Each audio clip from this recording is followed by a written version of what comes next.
All right, I'm going to call to order the meeting of the Nevada Board of Wildlife Commissioners for Saturday, June 24th, 2023. And I'm going to ask Commissioner East to lead us in the pledge.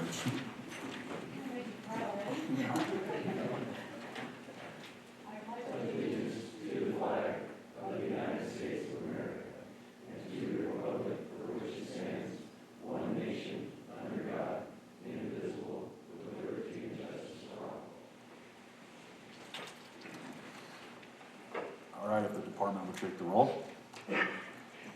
Chairman Caviglia, Here. Vice Chair Rogers, Here. Commissioner Barnes, Here. Commissioner Booth, Here. Commissioner East, Here. Commissioner Keel, Commissioner McNinch, Here.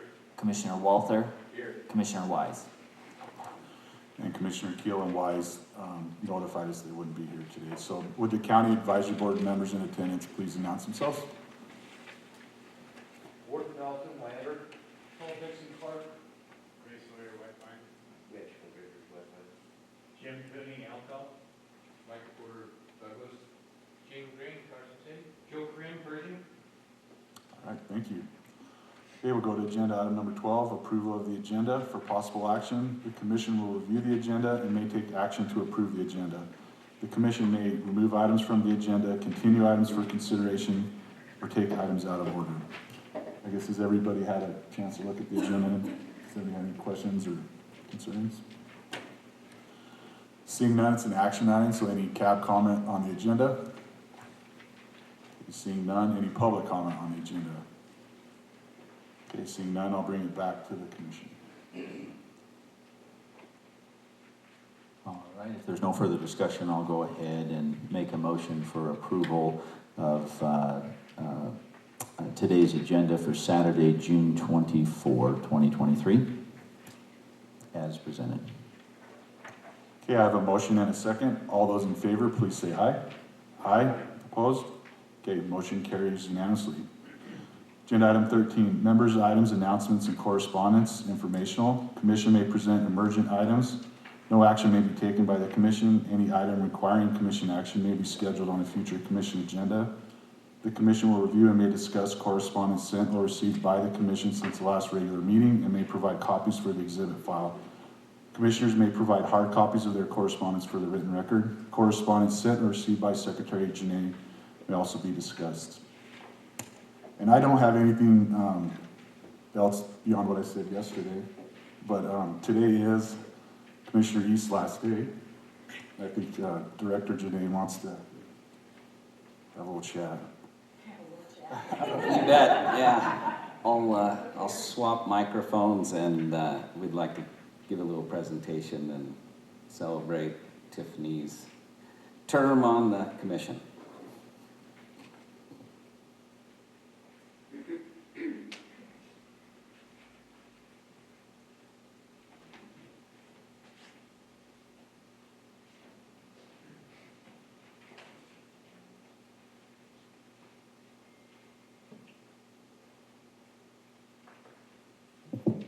So,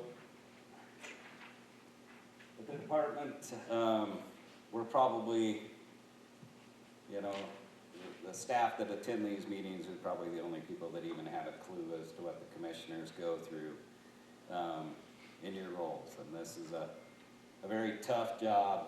I understand what you guys deal with and the pressures that come and pressures come with making decisions. And Tiffany is in her term as a commissioner and has her term as a chair on the commission, dealt with some very, very tough items. And they were not easy subjects to deal with, and it brought a lot of personal angst, and it influences your life. And so the department, we would like to just show our appreciation to Tiffany and her term. It is noteworthy. She was the first female commissioner chair and served in that role and did an excellent job. And so we got some things to kind of commemorate her time. There's a very nice photo with a little caption that says, Nevada Board of Wildlife Commissioners recognize Tiffany East with appreciation of your efforts to create and enhance and conserve special places. Many thanks for all you do for Nevada and its wildlife. And it lists her dates of commission service from August 7th, 2017 through June 30, 2023. And so I'll give you this to present that, and then I've got a plaque here. But it's a very nice picture of a sheep hunt, a photo of her dad, and then time working on the sheep capture. Oh my God.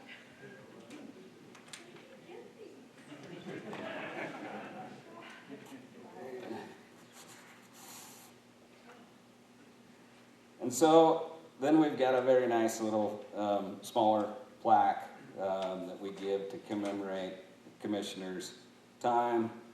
And this one says, Nevada Department of Wildlife proudly recognizes and honors Commissioner Tiffany East for 6 years of dedicated service. As the first chairwoman of the Nevada Board of Wildlife Commissioners, Tiffany led crucial conservation efforts and advocated for Nevada's natural heritage. We are thankful for her significant contributions to our wildlife resources. And it's got, again, her dates of service, and then presented to Commissioner Tiffany East on June 24, 2023 in Ely, Nevada.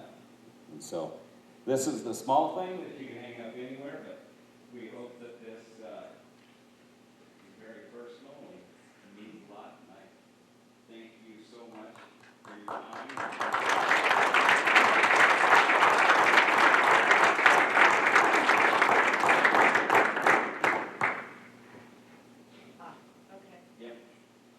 But anyway, yeah, I do, will miss her. These group, you know, here, the commissioners, the department, the staff, we come to these meetings 7 times a year. You develop relationships, you develop friendships, and we will miss Tiffany. She was a huge piece of this commission. So thank you for all you did for Nevada's wildlife. And with that, I'll pass it back to you, Chair. All right, and I mean, it's gonna be hard to follow up, but, I remember my first day on the commission was in Las Vegas, and, you know, you go into the county chambers, and it's a big deal, like, you're kind of diving into this, it's kind of like diving into the deep end of the swimming pool, the first day you learn how to swim, right? You know, and the first person that walked up to me was Tiffany. And, she's maintained that throughout. I mean, like, she's a friend now. She had to lead the commission through some, last couple of years, through some difficult items, I mean, the COVID on Zoom was difficult in itself. The predator stuff was huge, and I give her credit on that. You know, we get a lot of pressure on this side of the table, and like Alan said, I think more than most people realize from the outside. And Tiffany has stuck to her guns on that, and I know she got a lot of pressure from outside influences on the decisions she made there, and I really appreciate that. And, she's absolutely going to be missed. There's no question about it. And she's a big support, I think, to all of us up here. She supported me a lot when I became chairman, and I really appreciate it. And she's always going to be Chairwoman Tiffany to me, so Chairwoman East to me. So anyway, I'll let somebody else go.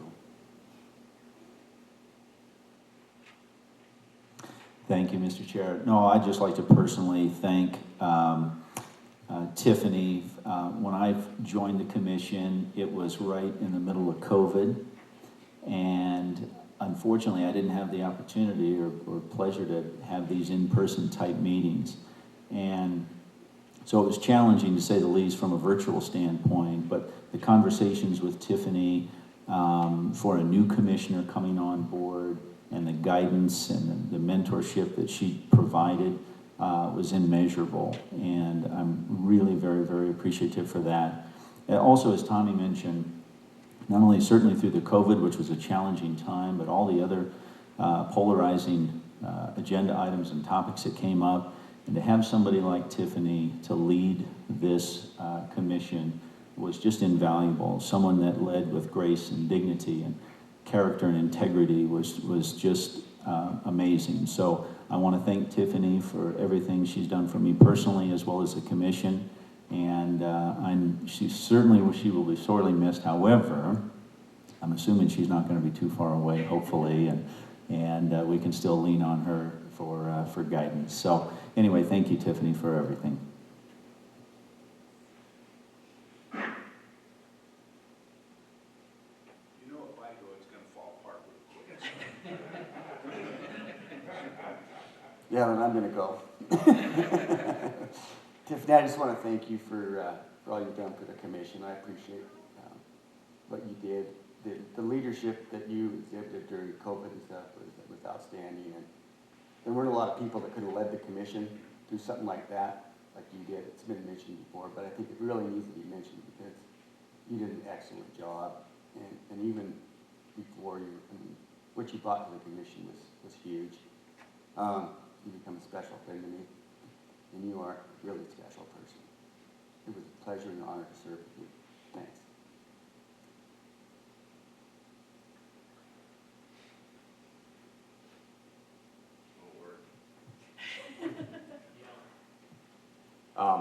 Obviously, I'm one of the newer commissioners on here, but, you know, apparently Tiffany takes it as a role to make sure we all feel welcome. She did that with me, likewise with Tommy from day one. Getting on in a legislative session, having her leadership throughout that process was absolutely invaluable. I've learned a great deal from Tiffany. You know, we keep saying we're all gonna lean on her. She's probably gonna change her number after this meeting. But you will be greatly missed. But I look forward to seeing you again in the future. Thank you. Thank you, Dave. I'll save you for last. As the newest member of the commission, I'd like to thank Tiffany for the nice farewell dinner last night. It was well received and much appreciated because I think it was an opportunity for NDOW staff and commission members and CAB members to get together in a social setting all in one room and have a nice farewell to you. So thank you for everything you've done. The first commission member to speak with me before I came onto the board was you. You're a mentor, you're a friend. You have the female compassion and patience that I think any commission needs, and you'll be missed. So good luck in your future, and thank you for everything. Okay, I'll try not to look at her for a little while here, but, you know, there's it was rough with COVID. You made that very easy. I'm not a technical person. You know, you guys don't even know how challenging that stuff is, but Tiffany got on the phone with me and she's like, not only do you have to do this, but you can do this, and so she'd help me walk through some of that stuff. I'm kind of talking about the compassion, the understanding, and mentorship in a lot of different ways, and so from just saying, hey, you know, we're all going to have to deal with it. We can all get through it. I got that a lot from Tiffany, and I very much appreciate that. We talk about you know, your leadership on the committees and as a chairwoman, Madam Chair. And, you know, we hadn't had that leadership on this commission from a woman's perspective. We just hadn't. And it changed things in my mind. It brought a different, there was a different tone. It was firm, but compassionate and respectful. And I think that I think it's carrying forward. I really do. I think that'll carry forward, and I think that's a real important thing for all of us. But for me, here we go.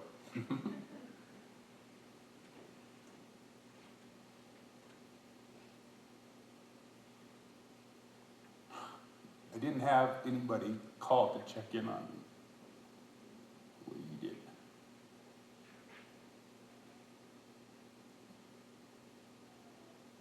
You build relationships up here, and it's hard to be on the opposite side of issues.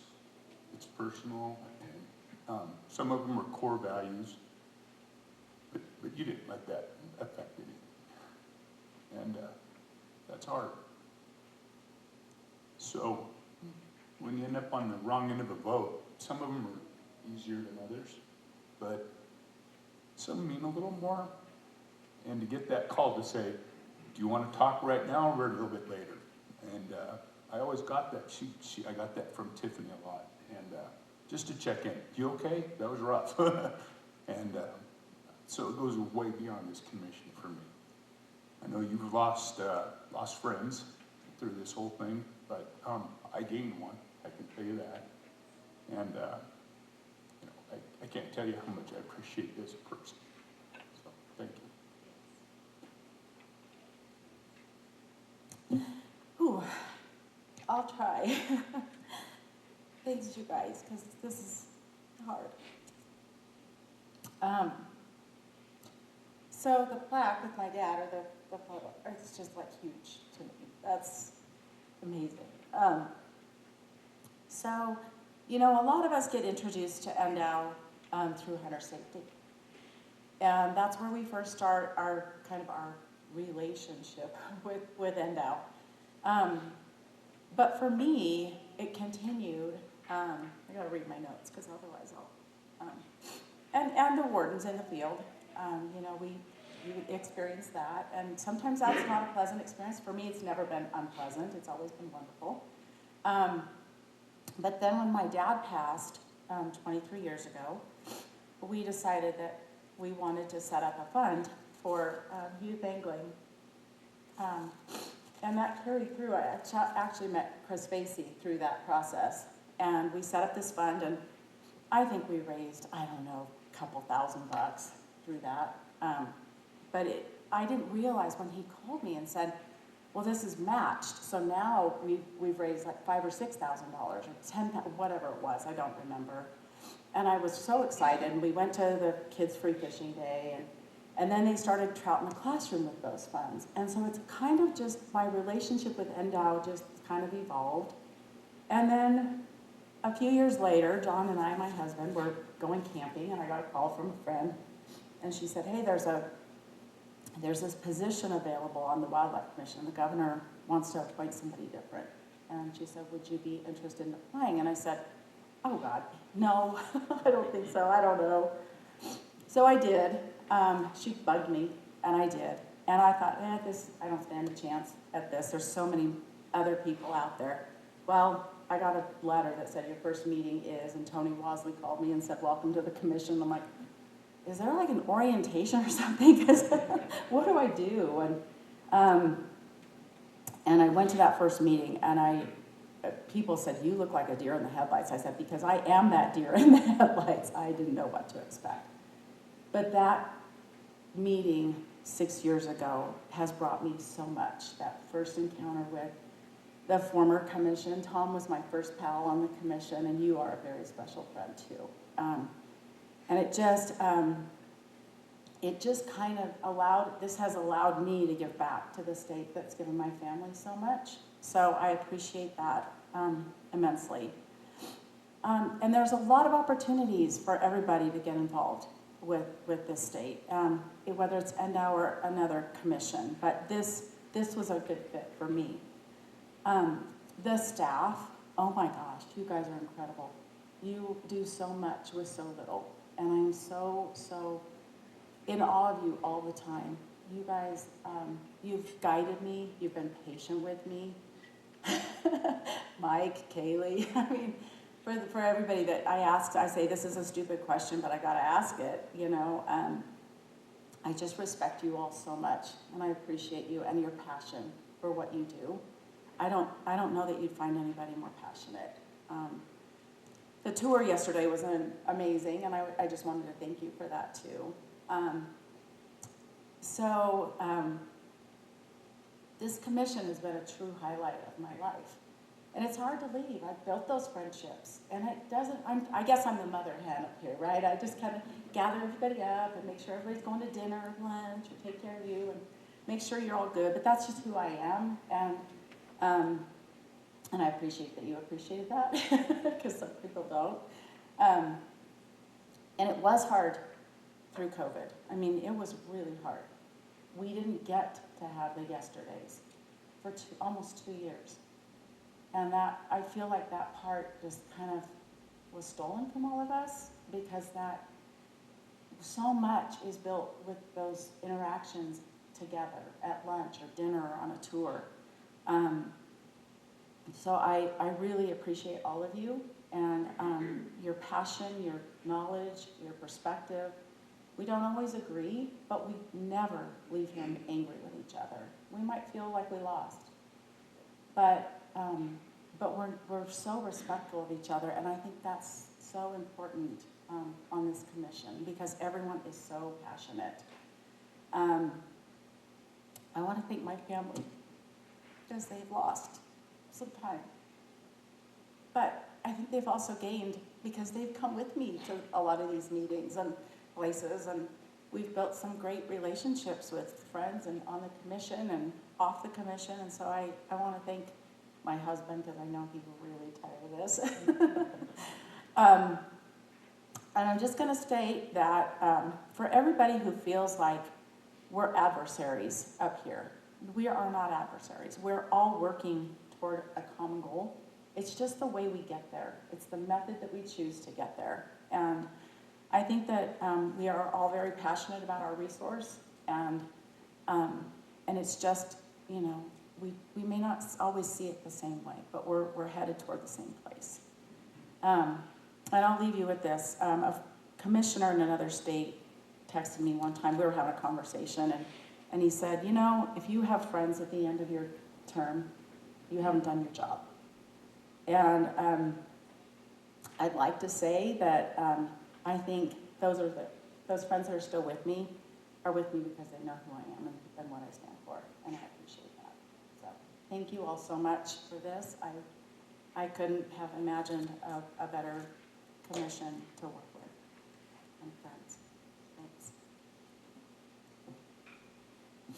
Thank you, Tiffany, and kind of following up to Eddie said, thank you for the dinner last night too. Oh, It was awesome for everybody. Yeah.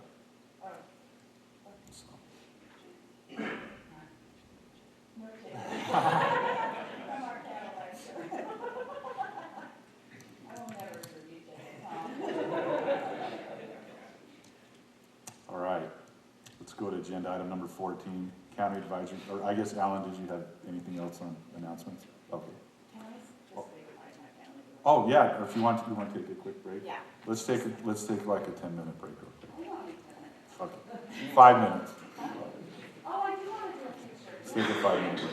My family. My family. Whatever you want to do.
I was just gonna ask you.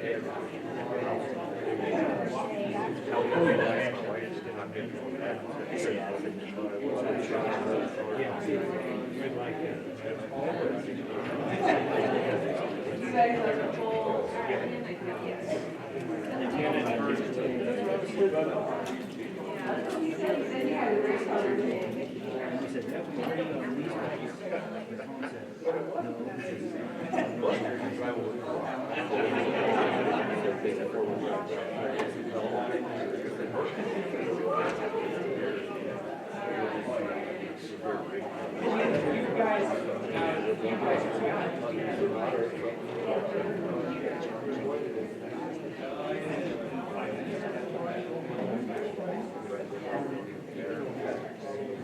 Later in the year, they'll care. They got a calendar.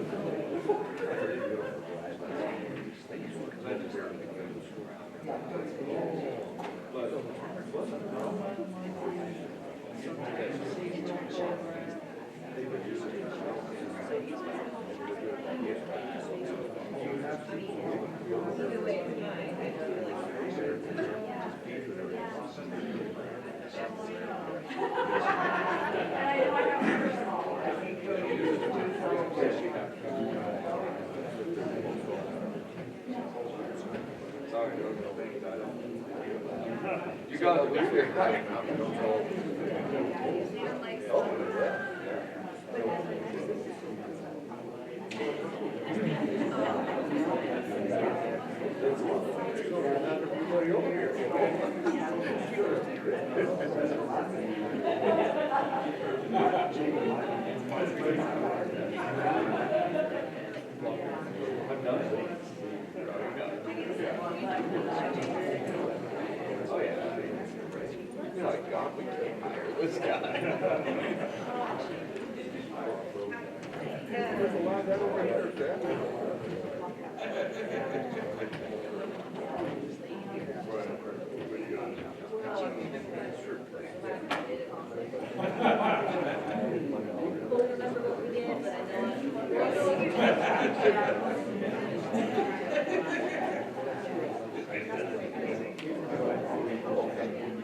It would be nice. Yes.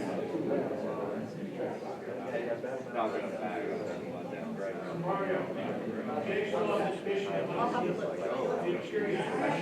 I don't think it's, I should be checking in answers, but I struggle with that.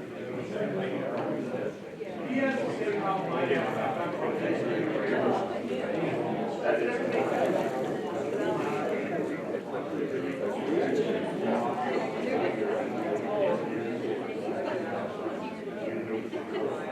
We'll check in and line back.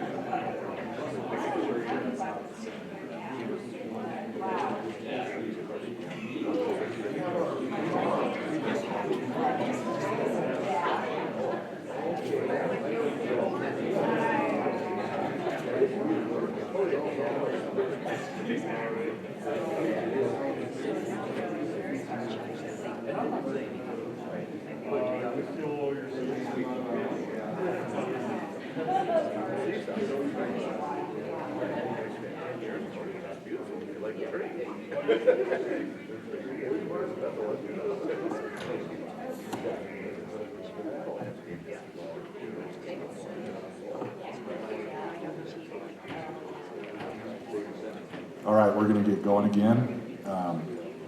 Agenda item 14, county advisory boards to manage wildlife, member items informational. Cab members may present emergent items. No action may be taken by the commission. Any item requiring commission action will be scheduled on a future commission agenda. Any cab items in? Good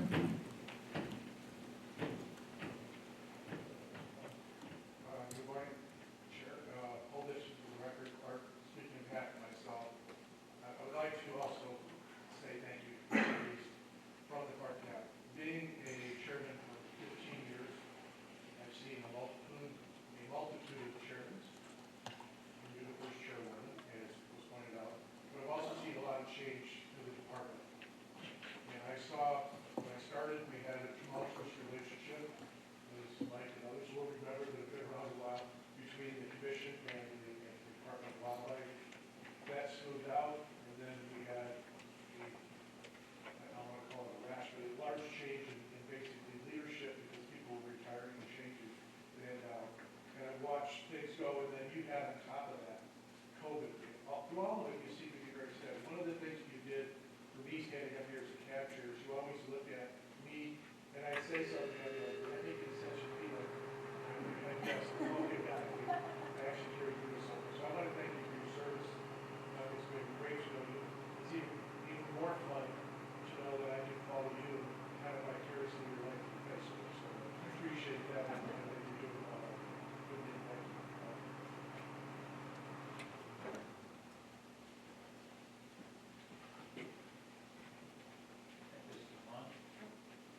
All right, Mr. Chairman, members of the commission, for the record, Jim Cooney, Elko Cab.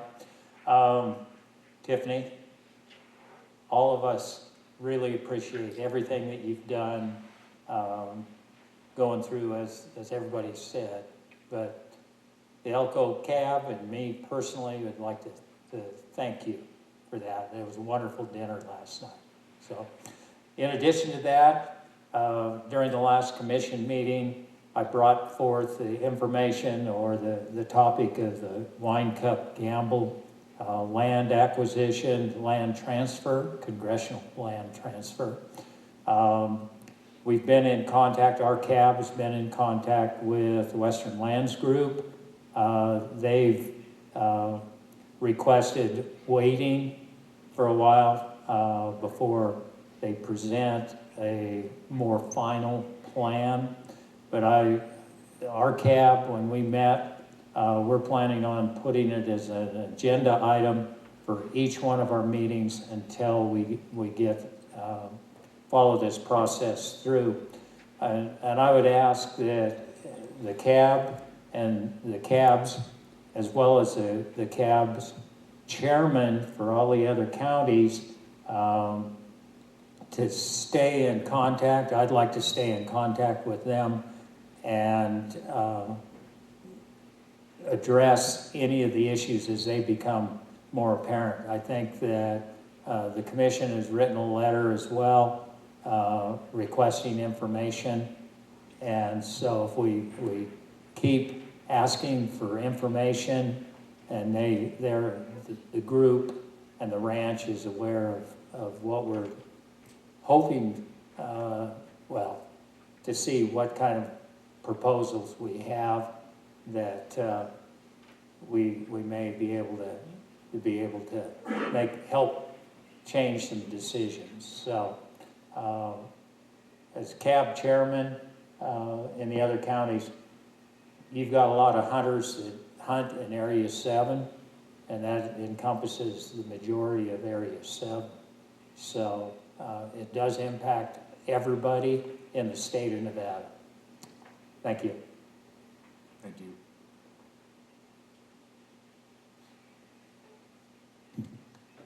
Gene Green, for the record. I'm up here to thank Tiffany on behalf of our board. I was the chair during the COVID episodes.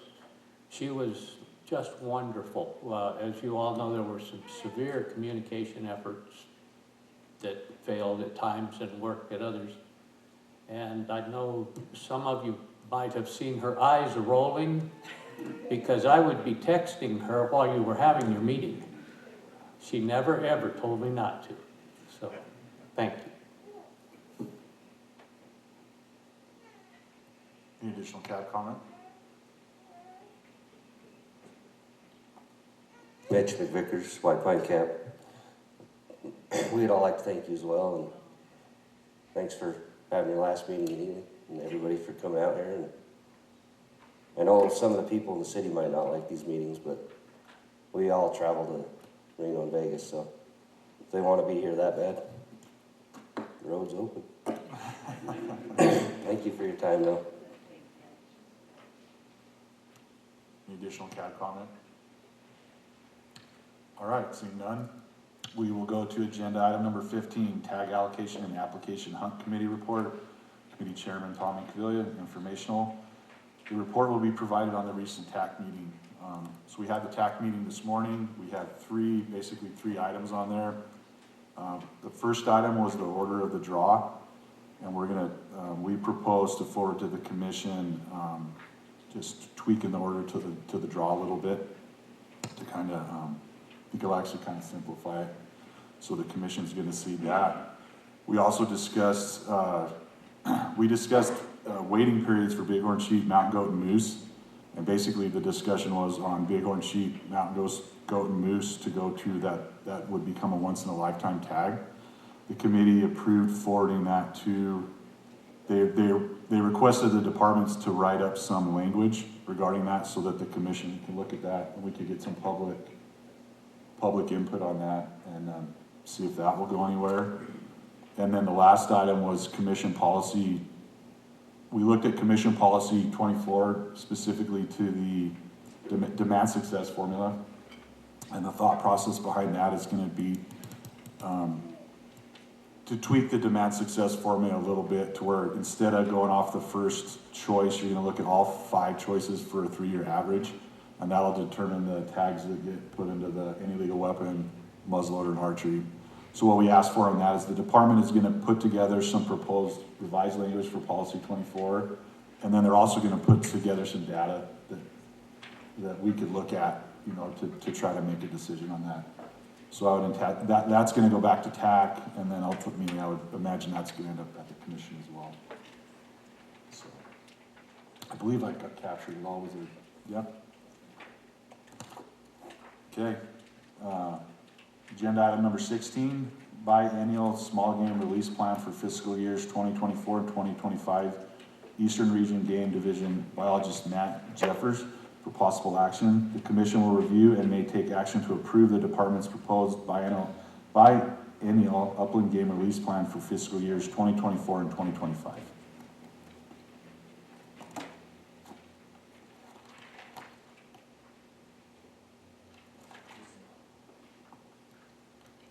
There we go.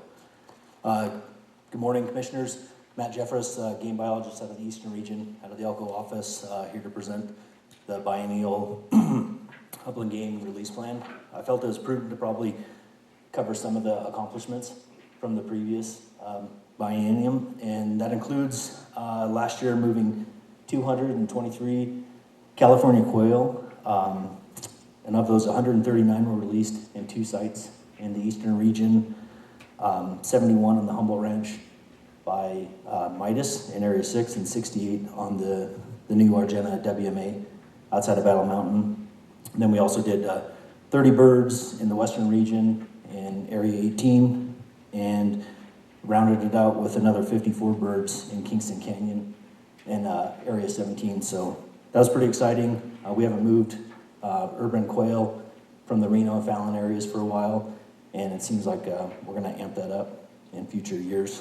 On the turkey front, we did move birds both years of the last biennium. We were able to successfully move 25 birds from Paradise Valley outside of Winnemucca to the new Walker River Recreation area. And then again, earlier this year, we were able to trap 40 birds off the Barrow Ranch in eastern Elko County on the Utah border, and move those both to Mason Valley Wildlife Management Area, and again, another complement of birds to the Walker River State Recreation Area. Both of those turkey trapping operations were to address depredation issues, so it was nice to be able to alleviate constraints from private landowners and put those birds in other areas where they'll do a little bit better, and hopefully provide some sporting opportunities. So moving on to our proposed releases, we have a good mix of some carryover projects as well as new projects for this biennium. Starting off, we've got California quail. This is kind of just a blanket California quail release form. It covers a lot of opportunities to trap urban birds in the Reno and Fallon areas on the western side of the state and move those to more wildland areas in the more rural parts of northern and central Nevada. This is a really cool program. It's my understanding the state did a lot of this in the 1980s. And I think with the help of biologists in the western side of the state, specifically Clint Garrett and Jason Salisbury, we're gonna be able to really amp this up and probably catch a lot more birds, move those to new sites and augment struggling populations to really provide a lot more opportunity for sportsmen across the state. For mountain quail, we just have one new proposed introduction. That's a carryover from the last biennium, and that's specifically for Cottonwood Canyon in Lincoln County. We were hopeful that we would find an in-state source stock to move birds from potentially the pine nuts into this area. It just didn't come to fruition in the last 2 years, and then with this severe winter we had this last year, we're not sure what the availability is, but since this covers the next 2 years, we want to keep that in the queue. New for this biennium, we've added a statewide chucker form, similar to the California quail. This is simply just to address the severe winter conditions we had this year in other parts of the state, specifically Elko and portions of Eureka County. I mean, we had some pretty severe conditions. We have reason to believe there's portions of mountain ranges or potentially even entire mountain ranges that chucker took a pretty good beating with 3 feet of snow for 4 to 5 months. So potentially we could catch birds from military lands or capitalize on catching chucker if we're, trapping Hungarian partridge or quail in other parts of the state and move those into those areas that were voided out by severe winter conditions. For Rio Grande turkeys, we don't have any introductions proposed this year, but we have identified 7 augmentations to boost struggling populations or to expand the range of turkeys in different mountain ranges that have portions that are occupied. 4 of those are in Lincoln County. Those are mostly placeholders to capitalize on birds if the state of Utah contacts us and they have excess birds to give away. We have 4 sites to put those birds, as well as if we get any complaints from depredating turkeys in Lincoln County like we've had in the past, we have a place to put those problem birds. And then we've got 2 in Lyon County. Those are the WMA, Mason Valley WMA, as well as a new state recreation area. Birds have been struggling for a little bit, and there's some unknowns with flooding this year, but hopefully, habitat conditions improve and we could put some more birds on Mason Valley, as well as expand on what's happened at the Walker River State Recreation Area.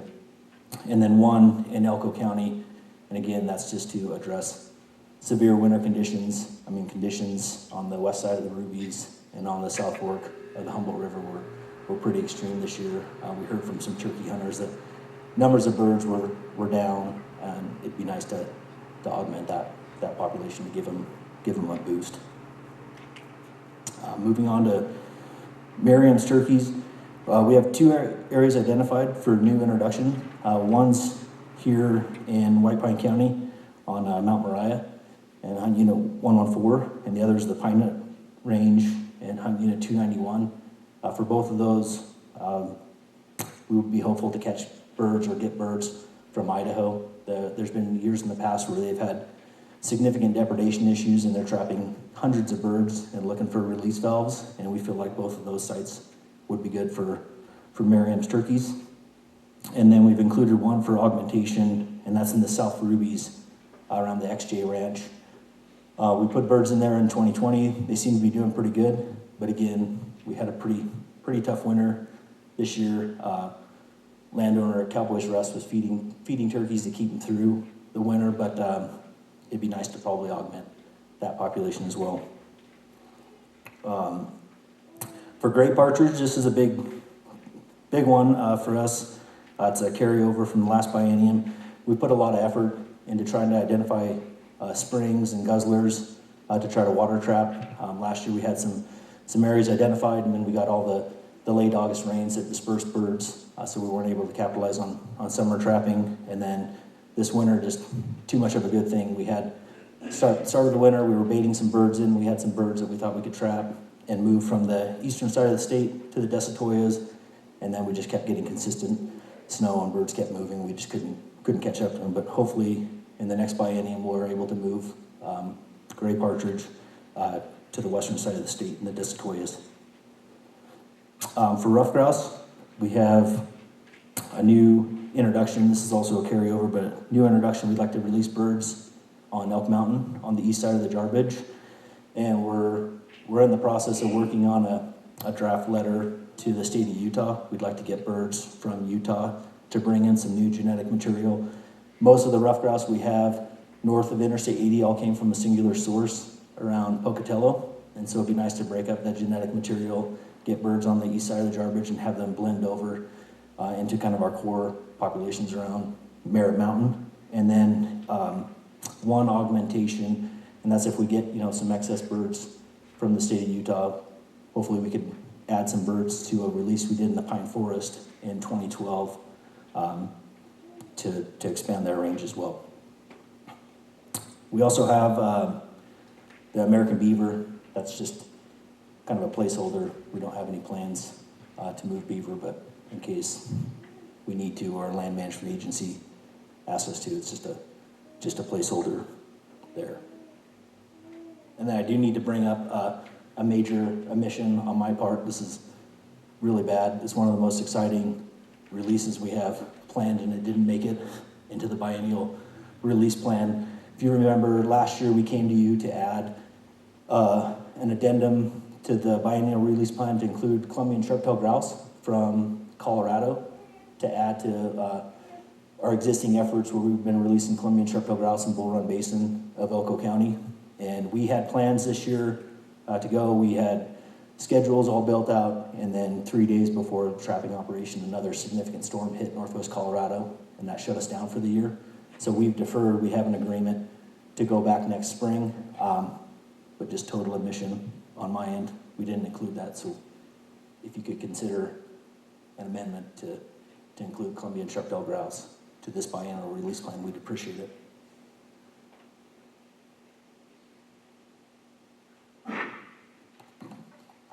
And I guess my question for Craig, can we add that, Craig, or do we need to? I think for two reasons. First, you already approved the movement of the Columbian sharp-tailed grouse previously. It doesn't have to be in writing. It's part of the biennial plan. I think you guys are okay with considering it and just adding it. But really, all you're doing is reinforcing a prior decision you already made. Okay. Any commission questions for Matt?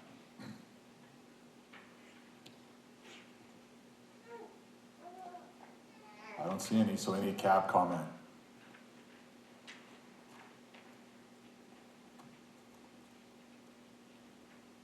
For the record, Paul Dixon, Clark Cab. I'll start off with the Clark Cab review, the release plan, and we're in agreement with the release plan as it stands. Some of the recommendations or concerns that we have is that when you release sea turkeys on the private land right now, and we had a discussion yesterday about it. You turned it off. I'll start over. Paul Dixon, for the record, Clark Cab. We looked at the biennial release plan, and overall, we were in agreement with it. The one concern we had, or recommendation, is that for turkeys being released onto private land, we would like to see at an NDOW policy level, at least, some sort of a guidance of how that is done, so it's more public, so that people can understand how that process occurs.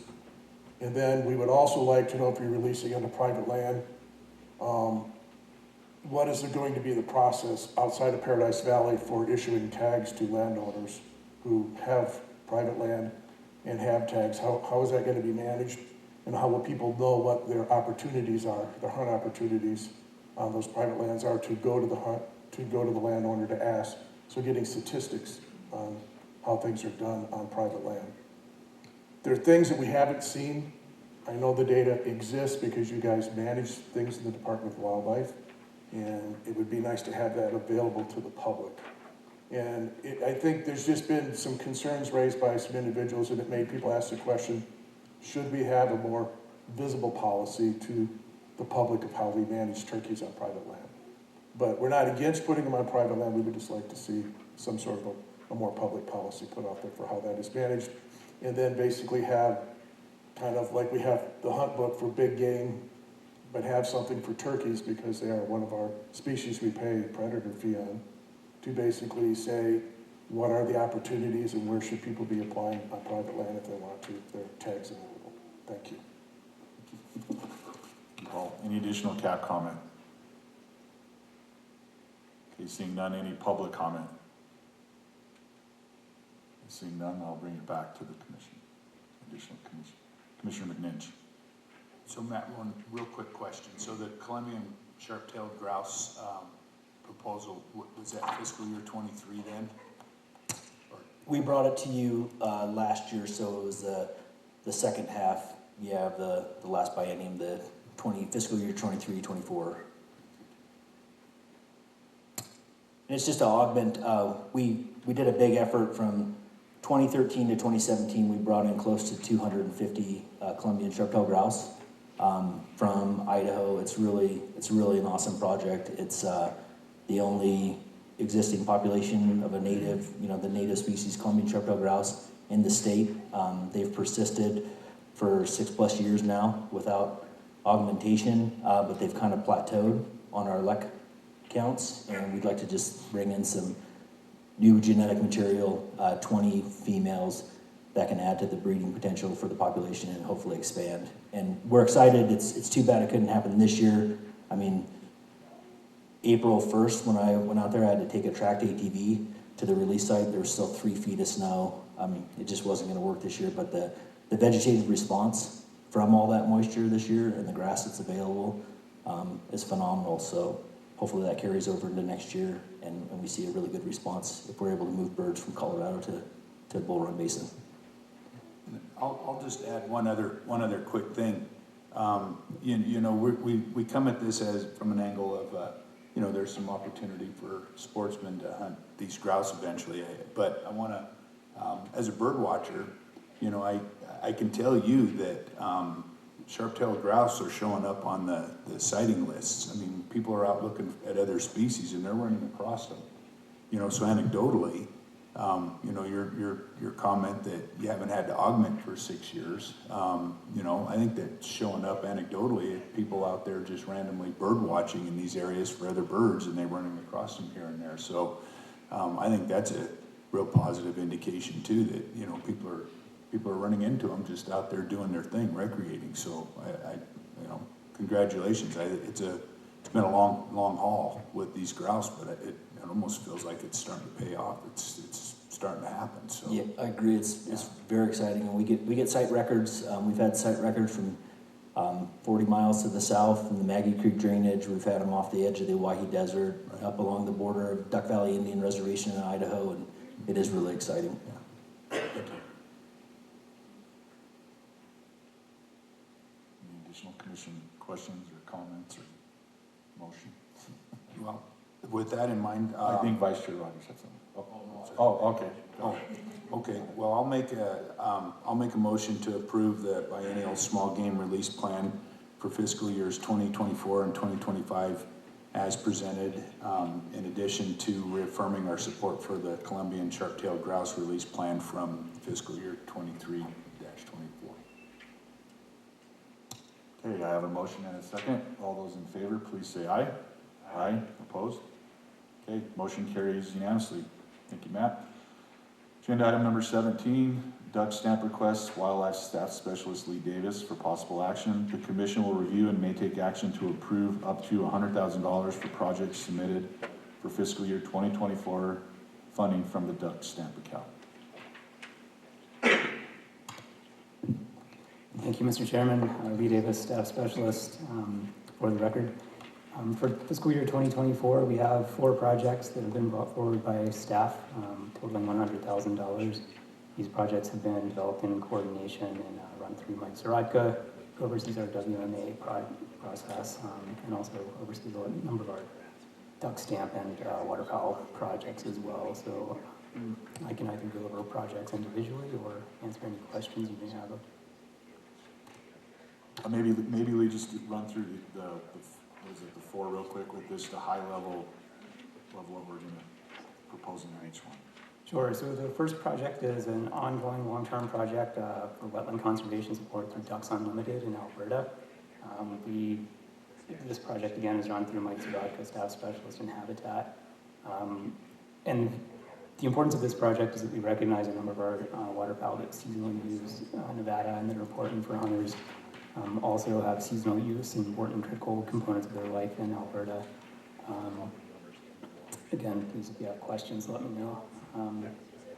Carson Valley Riverbank Stabilization is a project out of our Western Habitat Division with Tori Cernock. She's been working with the Conservation District and other partners to address incision and bank stabilization issues that are impacting riparian and wet meadow habitat within the valley. Fernley WMA dam repair and wetland habitat design is a survey project. to look at assisting with improvements to the ability to both move and retain water on the WMA. Currently, the WMA staff have a number of issues from failing and simply older infrastructure that needs to be updated and addressed. And then finally, Mason Valley WMA Wildlife Seed is a project to provide both food plots as well as some rehabilitation and restoration project work on the WMA. All right, any questions for Lee? Not seeing any, so any CAB comment?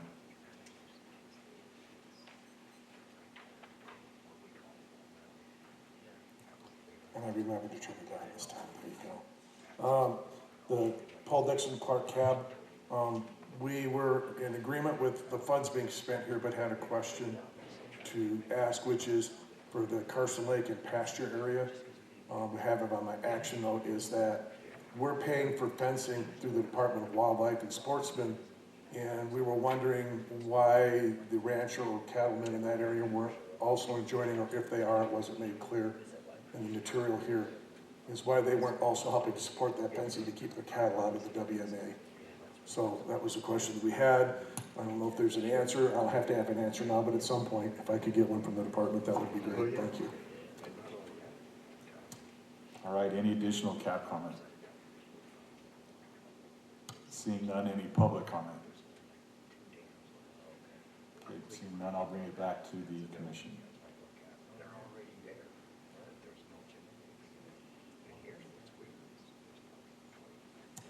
Lee, do you want to address Mr. Dixon's question?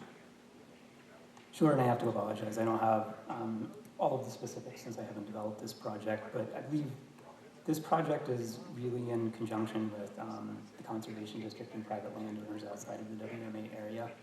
And so it's meant to address areas where we know that we have riparian and wetland issues within the valley itself that is impacting either flyover area use or other corridor use within the valley.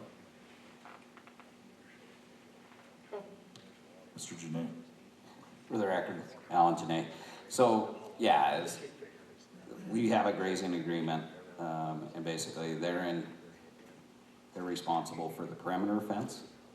So then the management fence is on the interior of what we're proposing with these funds. So that helps us control how the livestock use the wetland.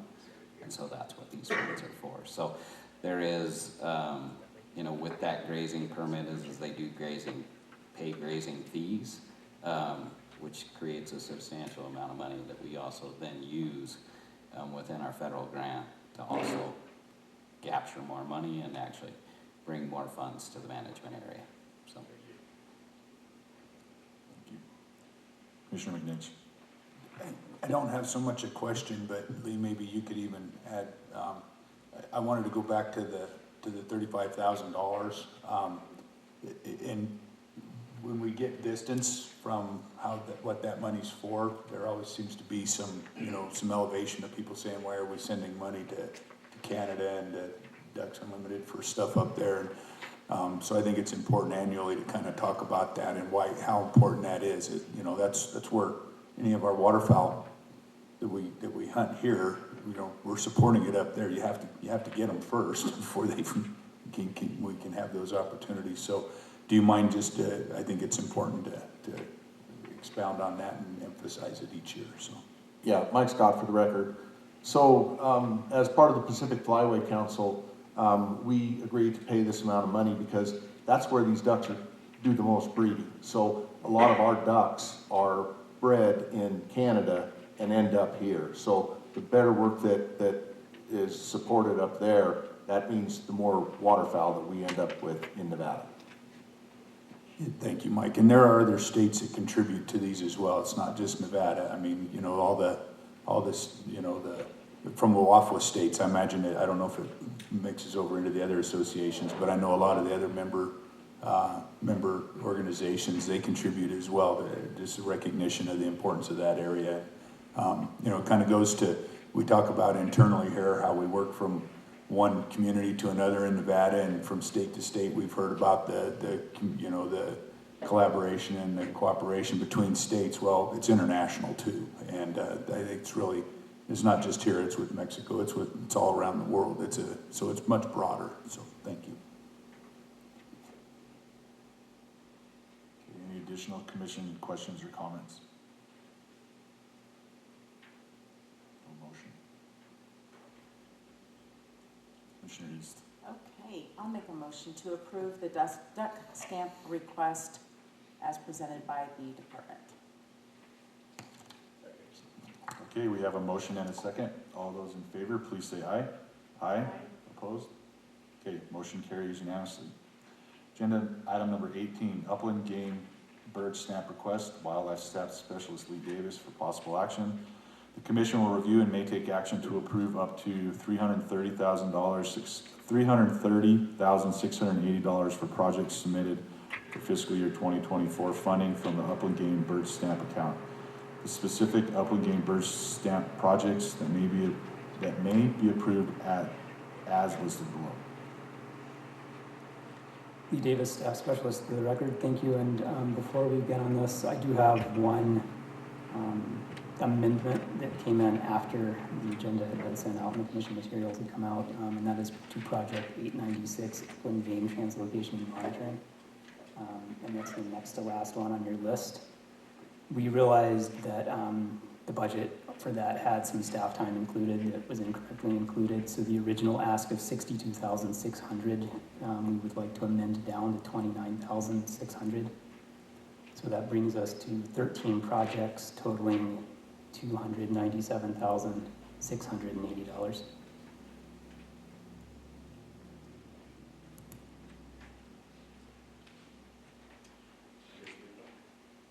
I guess, Lee, do you mind just kind of walking us through these really quickly at a high level? Absolutely.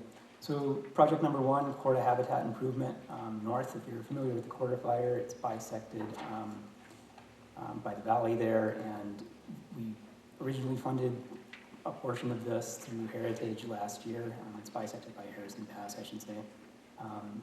So that project involves the outplanting of roughly 75,000 seedlings on the north side of Harrison Pass. Heritage has paid for the growth of those seedlings through Lucky Peak Nursery. These funds would apply to planting those seedlings and purchasing cages and other materials for that. The second project, Corda Fire Improvement South, is an additional project that we developed as a separate treatment on the south side of Harrison Pass to outplant roughly 150,000 sagebrush, bitterbrush, and other seedlings. And that project was also funded through Heritage in FY 2024. Area 6, toe jam mule deer corridor fence modification. That's a roughly 7.25 mile long fence through Area 6 that is not wildlife friendly and is a barrier to efficient mule deer movement. We'd like to modify that fence. Bruno WMA habitat improvements is largely to address noxious invasive weeds at upland sites on Bruno WMA through the application of pre-emergent herbicides where we have good remnant intact upland communities, but we're at risk of losing those communities if we don't do something about the weeds. Argenta WMA improvements, again, a similar project to improve on-the-ground conditions at Argenta. A lot of this would pay for dealing with some baseline improvements that are needed at the property. Some of that's electrical improvements, some of it's pumps, and some of it includes fencing and other water control structures. Eastern WMA Complex Weed Control is a project we often fund out of this pot, and that's again to address noxious weed control at WMAs within Eastern region. Greater sage grouse monitoring is our state level fund to monitor leks across Nevada on an annual basis through seasonal technicians and other means. Bi-State Sage Grouse Coordinator is an ongoing project that involves working with a number of partners to hire and oversee a coordinator for the Bi-State Sage Grouse log and other processes there. Bi-State Sage Grouse Monitoring, again, pays for lek monitoring and other habitat monitoring within the Bi-State region. Mineral development effects on greater sage grouse in particular, it's looking at two areas where we have proposed mines within the state.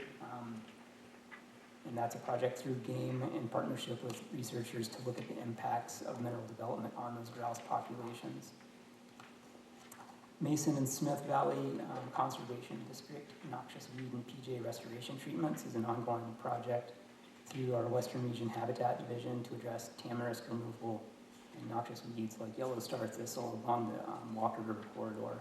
And some of that's around the new recreation area. And it's, again, working with Mason and Smith Conservation Districts through our interlocals. Upland game translocation and monitoring, I think you're all familiar with. And then Mosquito Valley range improvements.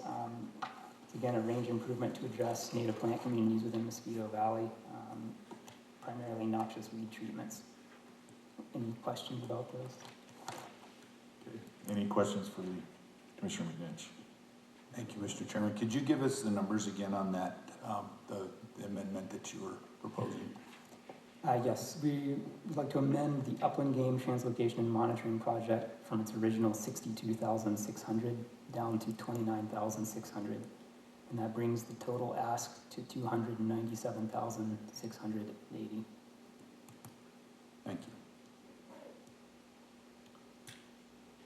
Any additional questions? Seeing none, any CAB comment?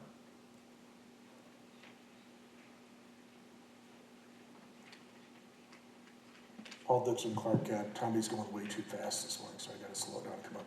I just wanted to commend the department for both the duck stamp and the upland game bird stamp. Having the progress report up front really helped me as a chair explain to my cab and the public in Clark of how those funds have been spent and where things are going. It was a nice addition this year to the report, so thank you. Any additional CAB comment? Seeing none, any public comment? Seeing none, I'll bring it back to the commission. Vice Chair Rogers.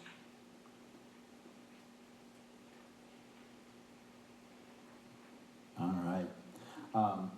Excuse me, if there isn't any additional discussion, I'll go ahead and make a motion for approval of the Upland Game Bird Stamp request as presented with the noted change to the Upland Game Translocation and Monitoring from a dollar amount of $62,600 to $29,600, ultimately then bringing the total request amount to $297,680. Okay, I have a motion and a second. All those in favor, please say aye. Aye. Opposed? Motion carries unanimously.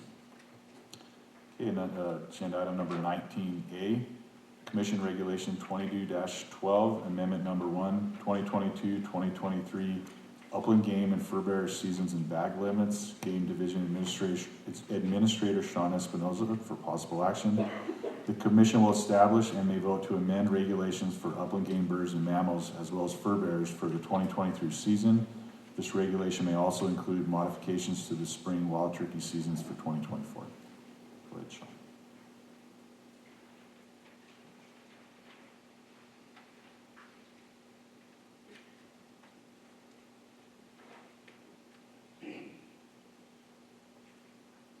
I'll just talk real loud, I guess. It's not responding at the moment. So, good morning, Commissioners. Sean Espinoza, Game Division staff, and our Game Division Administrator for the record. Perfect. Okay, we got it. You're good. Sorry, Alan. Good morning, Commissioners. Thank you, Mr. Chairman. Game Division Administrator Sean Espinoza for the record. So, yeah, this is CR 22-12, Amendment Number 1. And at the pleasure of the Commission, we should probably approach this in segments, going with sage grouse first, wild turkey second, and then fur bearers third. Probably make it easier for a motion. Yeah, that's fine. Okay. And just wanted to start off with maybe a little bit of a status report for greater sage grouse. One of the things that we saw last year that was a little bit of a surprise is that production was up for sage grouse. So we like to see a number in terms of chicks per hen somewhere north of 1.6 chicks per hen. and last year it was 1.65. So not quite sure how they did it based on how dry last spring and summer was of 2022 until we got to August. But for a lot of areas of the state, they were pretty productive. And then that kind of translated into what we saw this year on spring LEC attendance and surveys. A lot of areas across the state saw elevated numbers in terms of attendance.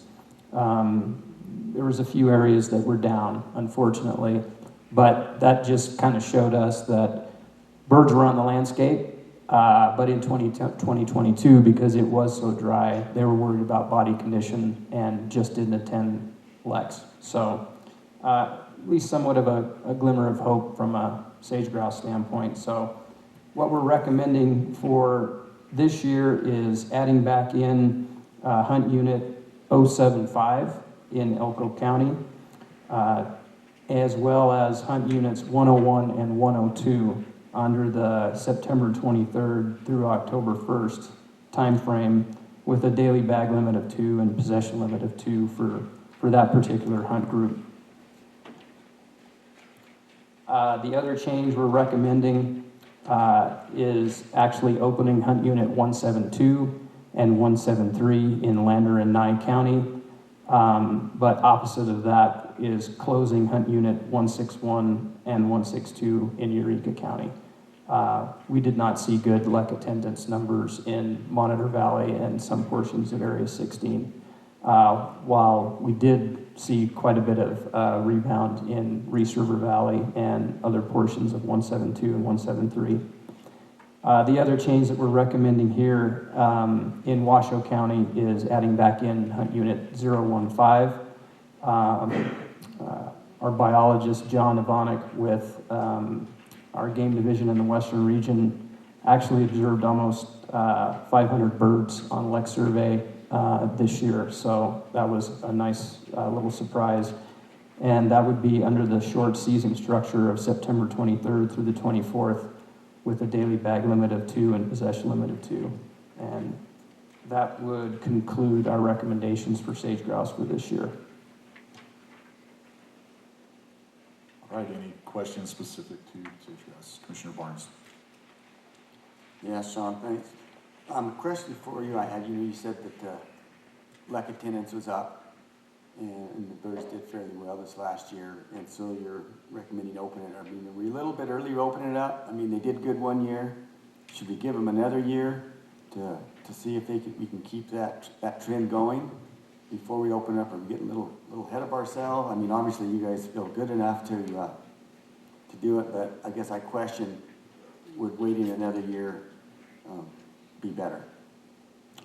Thanks for the question, Commissioner Barnes, and I might invite Matt back up here since he's probably got a better pulse on that Area 10 situation. But for instance, Green Mountain Bench, I think we saw Matt observe something like 92 males on that particular leg. So I think that plus what we saw on the opposite end of the valley, the Ruby Valley, was some pretty positive stuff. So I think we feel pretty comfortable, but I would invite Matt up here if he has any further comment.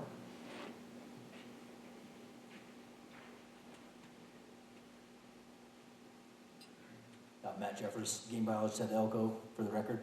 Yeah, I think what happened last year was we were closing down entire PMUs.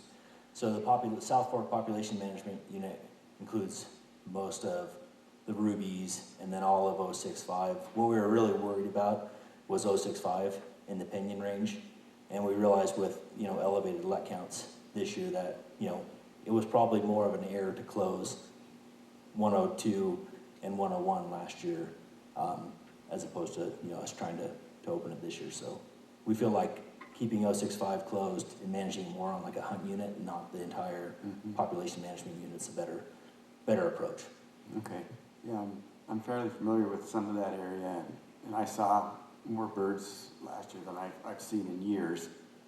And I knew it was close, and so I just wonder, should we give it another year to kind of keep coming back before we open it? Or do we go ahead and proceed, I guess, given the status of the sage grouse and all the regulation we're looking at at Yeah, their. I definitely Would it be better to leave it and show more positive growth before you open the season? And I do recognize the fact that you need a lot of that wing data to help too, so. Yeah, and the harvest is pretty minimal there too, so, you know, Scott Roberts and myself and Sean had talked about that in our meeting, and I think we feel like it was more of an error. We really shouldn't have closed down 101 and 102 when we were trying to shut down the Pinion Range last year, so it's more just correcting that. We feel like, you know, populations are robust and can definitely sustain the minimal harvest. I mean, we don't harvest more than 30 birds out of the entire area on average. Thank you. Any additional questions?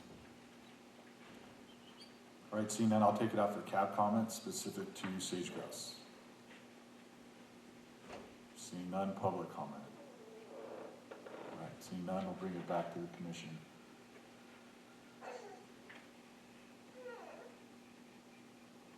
Commissioner East.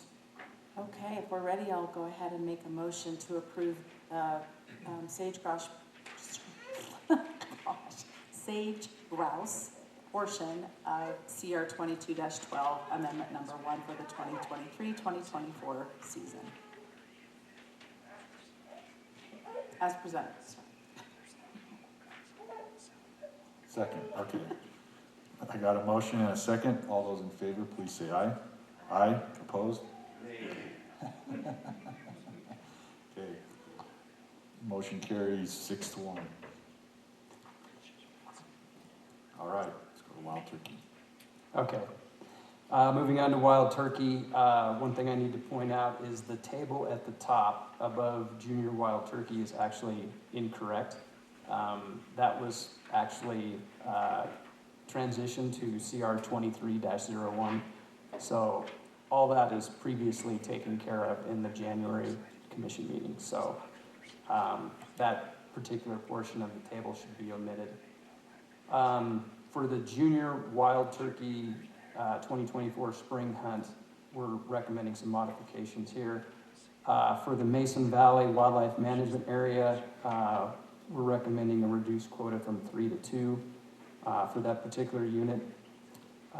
For hunt units 102 and 065, we're actually recommending removing 103 just because of what happened there this past winter, and that would actually become part of a separate unit group that we're proposing for the adult hunt. And then for area 152 of Lander County, we're actually proposing to include hunt unit 151, which probably should have been done last year as well. And then in Lincoln County, we're recommending reducing the junior tags from 5 to 4. For the adult limited entry hunt, 0131 and 0132, we're recommending an opening of hunt unit 091 in Elko County, and we're recommending a quota of 2 there. We're actually recommending that additional hunt unit group of 103 and 108 of Elko and White Pine County, and having a tag quota there of 4. And then for hunt unit 231 of Lincoln County, we're actually proposing to split that unit group up a little bit. We're recommending a quota of 4 there. And the other portion of Lincoln County that would have a hunt unit group would be 241 and 242, with a proposed quota of 10 resident and 1 non-resident. And then we're proposing to open that portion of hunt unit 202 in Lyon County, which takes in the Walker River Recreation Area. So we are proposing a quota of 2 there. For Mason Valley Wildlife Management Area of Hunt Unit 203, we're recommending reducing those quotas from 3 to 2 in each one of those seasons and eliminating the non-resident tag. And then for Moapa Valley of Clark County, we're proposing reducing the tags available there from 4 to 3 for each one of those hunt units. And one additional note that I did see from Lincoln County for Area 231 was to include Hunt Unit 223, and we're completely fine with that, if that's okay with the commission. And that would conclude the recommendations for Turkey. Okay, any questions for Sean? Commissioner Rogers? Thank you, Mr. Chair. I'm just curious on the recommendation on Unit 231 and kind of splitting that up a little bit. Just curious what the thought process or methodology was behind those changes.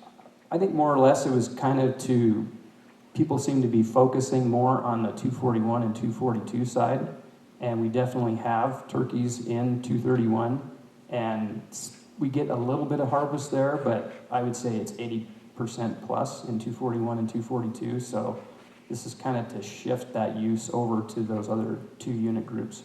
And obviously 223, you know, we knew that there was birds there, but we're kind of taking it under the recommendation of the advisory board that there's enough there for including that into that particular hunt unit group.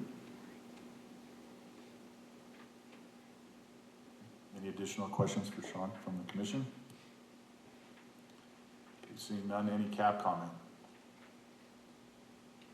Seeing none, any public comment? Seeing none, I'll bring it back to the commission. Commissioner McNinch. Thank you, Mr. Chairman. If there's no other comment, I'll make a motion to approve that portion of, sorry, these,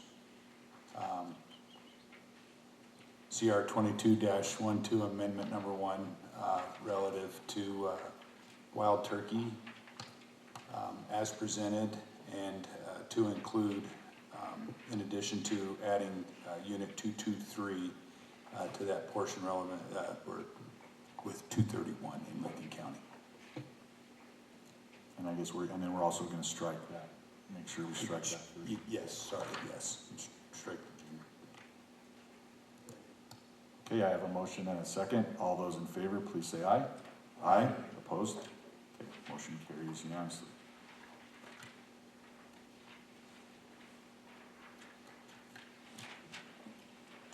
Okay, moving on to fur-bearing animals, we have some proposed changes to bobcat pelt sealing dates. The first change would be actually here in Ely, a change in dates from January 18th to January 17th. We'll be maintaining that February 21st date as well. There'll be a little bit of a time change there from 8 a.m. to noon to 10 a.m. to 2 p.m. And rather than holding that sealing at the Ely office, that is the address for the Blue Diamond shop. So that keeps bobcats and folks coming in and out of the office from interrupting normal work days over at the Ely office and shifting that over to the shop over at Blue Diamond. The other change is eliminating the Eureka pelt sealing opportunity, and we don't really have a manned office there currently, so folks would either have to ship to Ely or Elko for that particular pelt sealing. And then in Las Vegas, for the January 17th pelt sealing date, recommending rather than going from 8 to 5 p.m. to 8 to noon, and then on February 28th, rather than going from 1 to 5 p.m., it would be from 8 a.m. to noon. And then in Tonopah, for the February 7th date, it would be, rather than going from 8 a.m. to 5 p.m., it would be 1 p.m. to 5 p.m. Okay, any questions for Sean? Go ahead, Commissioner East. Ms. Espinoza, I'm assuming that the change in the dates and or the times are reflective of when you see more customers than it's just more convenient. But it's really when you have those people walking in the door. Yeah, Okay. and so it is pretty sporadic. And this would actually kind of say, here's your time that you need to come and seal your pelts. Okay. And rather than having some of these times open for an all-day period, because we might only get one customer in the door.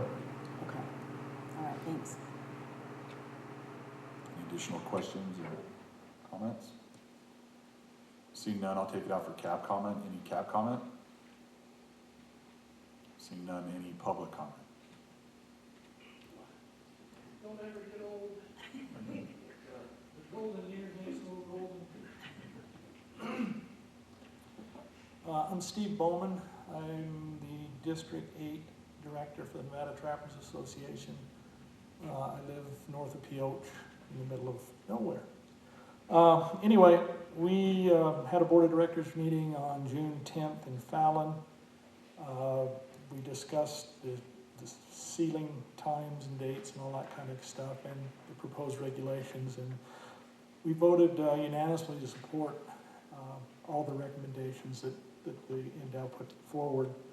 We realize that there's thousands of hours of input through volunteers, mandatory reporting, and NDOW's research, and we think they're doing a real good job. We just we're under the guise that we just need to follow the science as far as the regulations, and as far as convenience for people in NDOW on the the pelt sealing, whatever they want to do is fine with us. So that's what I got for you. Thank you. Thank you. Any additional public comment? All right, seeing none, I'll bring it back to the commission. Vice Chair Rogers.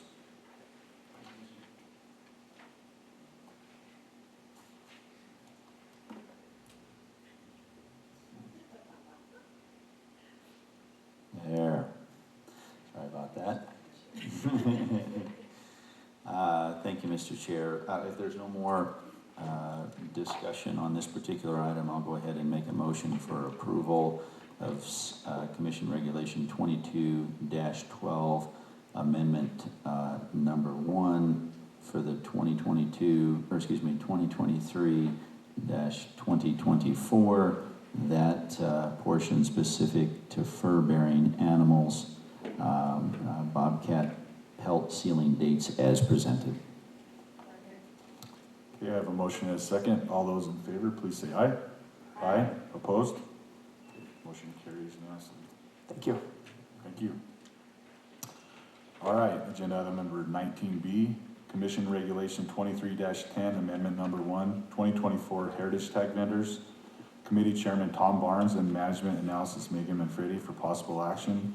The Commission will review the Wildlife Heritage Committee's recommendations regarding Heritage Tag Vendor proposals for 2024 and may take action on the proposals.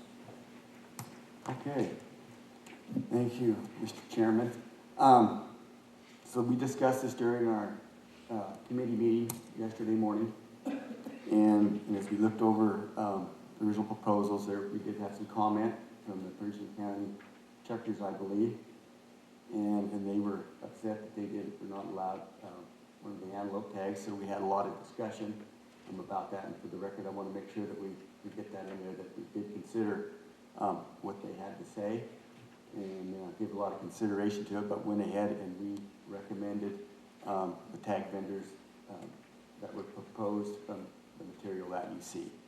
So, Megan, do you have anything else? Thank you, Chair Barnes. Management Analyst Megan Manfredi for the record. So along with the vendors in the proposed commission regulation, you will see an amendment from the department, and that is requesting an addition to a sentence to the unit closures section that would require sheep tag holders to provide the department with field contact information to use in case a unit harvest limit has been reached as a notification of the closure. But other than that, I'll give the floor back to the commission. Any questions for Megan or Tom? Vice Chair Rogers. Thank you, Mr. Chair. I was just curious, in looking at the different vendors, I was familiar with almost all of them except the one that was under the Wild Turkey, and that is the Muley Fanatic Foundation. I have not heard of that one. I'm just curious what that organization is and if anybody knows. Unfortunately, I do not have the. I'm going to defer to the chairman of the commission for that one. I see Mr. Scott has his hand up, so I'll defer to him. Yeah, Mike Scott for the record. Muley Fanatics is a organization in Reno, based out of Reno. They actually had 2 heritage tags last year, so in I guess 2022, and they sold them for a good amount of money. But the reason they had 2 was because another event was canceled, and so they ended up with 2 tags. They did not have any tags this last year, and they're a really good organization. They provide a lot of money for mule deer efforts and things like that. So you know, they're a real solid organization based out of Reno.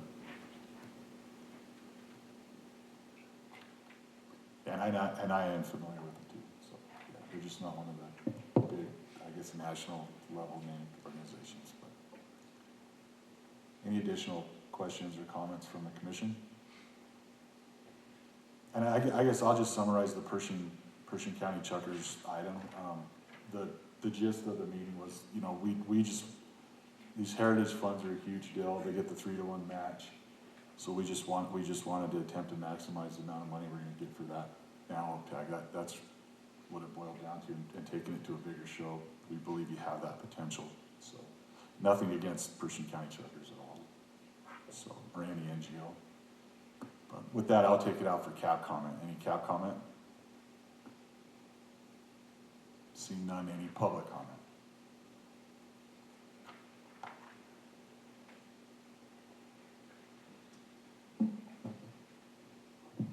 Good morning, Chairman Davila and Commission. Maureen Hollinger, and I am here to speak on behalf of the Wild Sheep Foundation and the Fraternity of Desert Bighorn in regards to their proposal for the 2024 Heritage Tag. In looking at the support material, yesterday and today, you do have a great group of NGOs raising funds for conservation in Nevada and for the Heritage Fund. The Wild Sheep Foundation has been fundraising and in partnership with NDOW for an amazing 34 years. In addition, with partnering with the fraternity's been in existence for 59 years, and they've done some great conservation work, as you know, on the ground for sheep. Over those 34 years, the Wild Sheep Foundation has raised $3.4 million for the Heritage Fund. Whether it was a desert sheep or a California sheep tag or both, in some years they actually were awarded both tags. The new record high was $175,000 in 2022.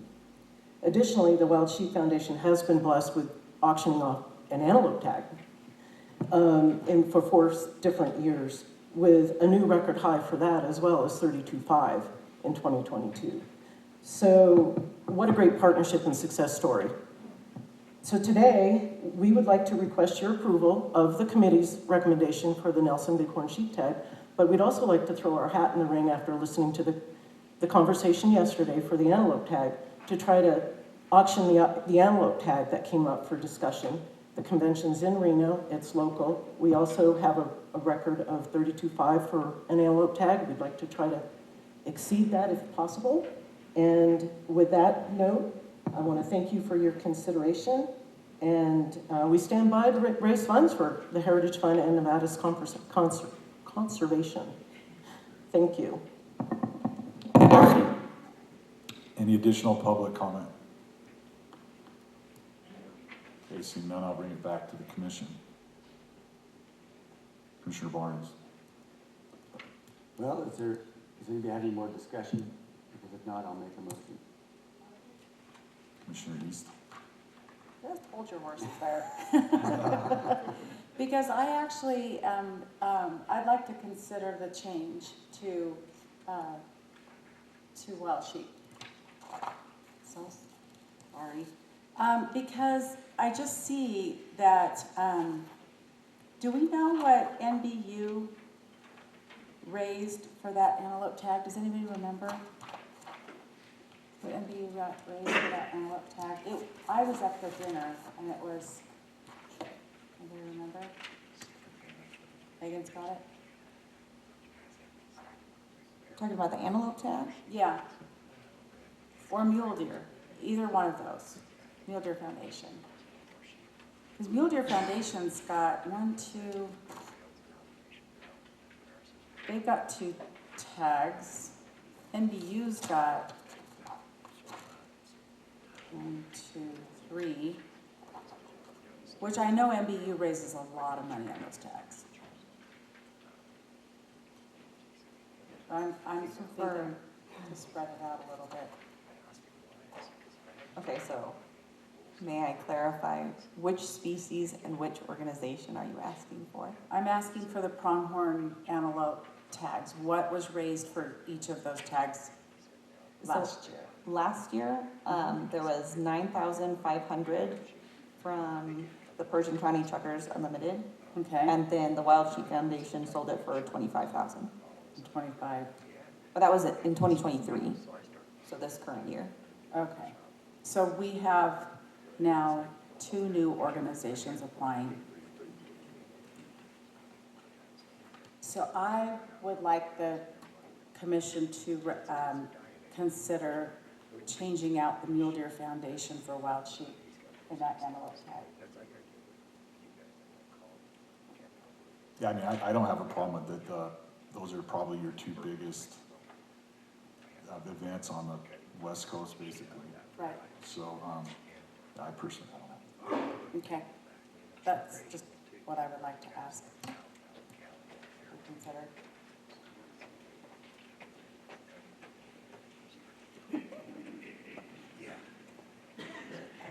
Vice Chair Rogers? Yeah, no, I agree with the chair. You know, I think that, you know, either one of those organizations are great organizations. Certainly the Wild Sheep Foundation has a long, you know, history of success, not only with the selling of sheep tags, but other species as well. And I know they've been entrenched in this community for years and years, hosting their annual convention here. So, yeah, I mean, I would be supportive of that as well. You know, I'm fine with that too. I mean, we talked about this during our community meetings, they're all real, fortunate to have a lot of real high quality NGOs that take an interest in this. And so if it's the pleasure of the rest of the commission to do that, I'm good with that too. You know, any other committee members think, but I'm good. Really, I mean, Tiffany's last day, how can you, after what everybody said about it, how can you really argue against that?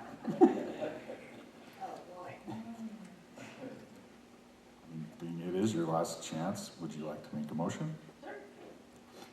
Unless you want to.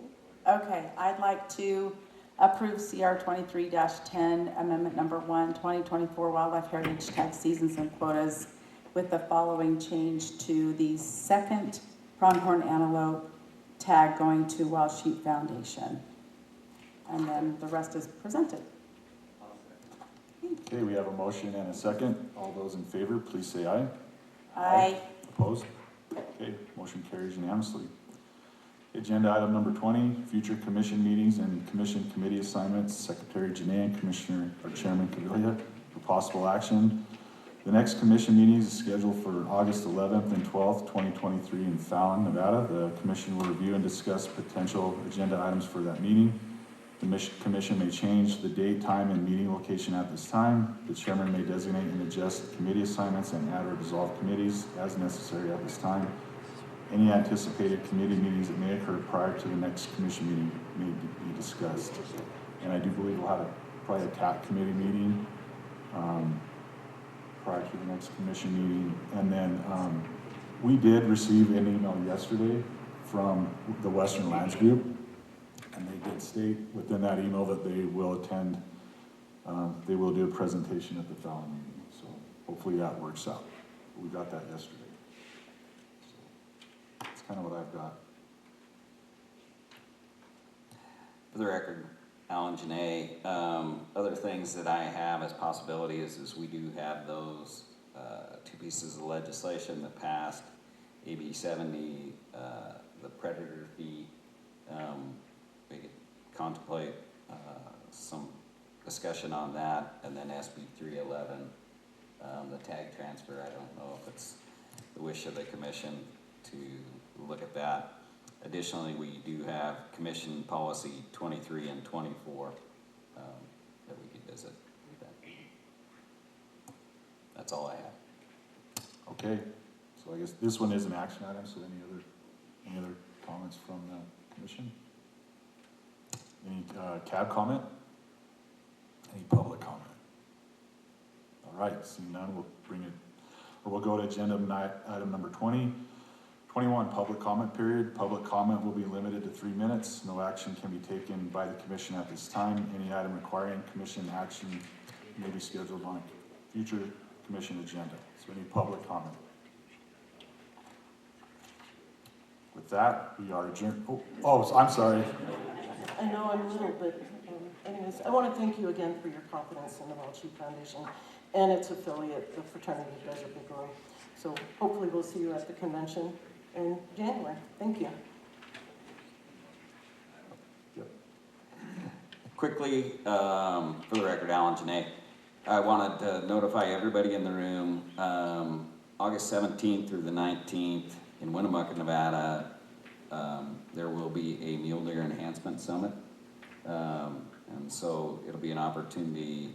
Thursday will kind of be a kickoff with a social guest speaker, Randy Newberg. And then Friday will actually be a lot of discussion about the biology, the habitat, and even predators and wild horses on Friday. Having some guest speakers. These will be people outside of the agency that'll be coming and sharing their knowledge. And then Saturday would be a field trip to go look at some projects. So just wanted to make sure everybody was aware for that. There is a registration site already open. I believe that can be found on our website, the Mule Deer Enhancement website or webpage. So just wanted to let folks know. Thank you. All right, and I guess one more time we want to bid Commissioner East farewell, and she's leaving this side of the table, but hopefully she shows up every now and then on that side, and she's not a stranger. Yep. And with that, we are adjourned.